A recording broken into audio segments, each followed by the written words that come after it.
d'argent il faut mettre de côté environ pour s'acheter sa première maison? Écoute, ça va dépendre. Là, je vais te répondre le minimum, mettons qu'il faut que je vais te répondre en 3 temps. Le minimum, faut que tu mettes, c'est 5 OK, tu peux pas acheter une maison au Canada si t'as pas minimum 5 de mise de fonds. Ça, c'est quoi, mise de fonds, là? Ouais. C'est le cash down qu'il faut que tu mettes à l'achat d'une propriété.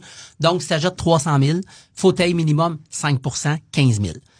Par contre, pas ce que je suggère, parce que je sais que c'est pas facile, mais idéalement, c'est si les acheteurs peuvent atteindre 20 de mise de fonds. Pourquoi? C'est que tu vas sauver la prime SCHL. La SCHL, c'est une assurance que tu dois prendre au Canada, qui est obligatoire si tu donnes pas 20 de mise de fonds, qui coûte des milliers de dollars.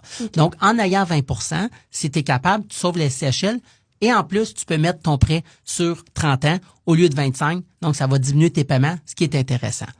Par contre, ce que je dis toujours à mes clients, c'est que si, par exemple, mets pas tout en mise de fonds. Si tu as 30 000, là, puis ton 5 c'est 20 000, ben, t'es peut-être mieux de mettre 20 000 puis de garder de l'argent. OK?